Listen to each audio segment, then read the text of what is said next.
اس کی ضمیر پھیری ہے وہ اس مضمون پر مزید روشنی ڈال رہی ہے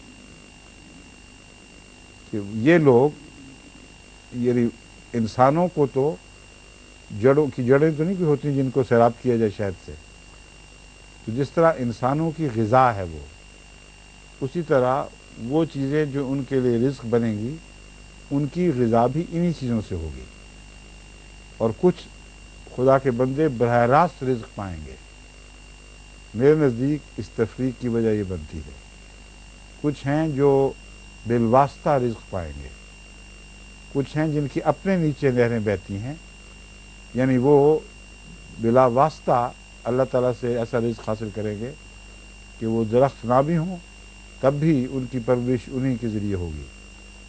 بس اہل جنت اپنی بقا کے لیے ان درختوں کے محتاج نہیں ہیں، وہ ایک ذریعہ ہے ان کی نشو و نما کا، مگر براہ راست اللہ تعالیٰ ان کی بقا کے لیے، ان کی نشو و نما کے لیے ویسے ہی سامان فرمائے گا جیسے دوسرے ذرائع سے ان کو ملتے ہیں۔ تو وہ چونکہ ذکر الہی کا عرفان ہے جو وہاں جا کے جنت بنے گا، اس لیے اس کے معنی یہ ہو سکتے ہیں، مگر تحت ہم سے مراد قدم کرنا ٹھیک نہیں۔ پھر یہاں تحت ہم سے مراد یہ ہے کہ جس سے وہ زندگی کا پانی لیتے ہیں، وہ چیز جس سے وہ زندگی کی طاقت لیتے ہیں، وہ چیز ان کو ہمیشہ مہیا ہوگی، اور تمثیل وہی جنتوں والی ہی ہے، کیونکہ جنتیں اپنے نیچے سے زندگی کا پانی لیتی ہیں، اسی طرح گویا ان انسانوں کے لیے بھی ہمیشہ نشو و نما کے لیے اللہ تعالیٰ کی طرف سے براہ راست سامان ہوں گے۔ بس وہ جو تحت ہم اور تحت ہا کا فرق ہے، یہ صرف یہ اشارہ کرنے کی خاطر ہے کہ تم یہ نہ سمجھ لینا کہ درخت واقعتاً شہد سے یا اس سے جس طرح کے درخت تم سمجھتے ہو وہ سیراب ہوتے ہیں، وہ ہو ہی نہیں سکتے۔ وہی چیز ہم انسانوں کے لیے بھی کر رہے ہیں۔ اب انسان کھڑے ہو جائیں پانی میں تو وہ کیسے سیراب ہو سکتے ہیں؟ تو ایک چیز نے دوسرے مشکل مضمون کی عقدہ کشائی کر دی، سمجھ گئے ہیں؟ کیوں جی؟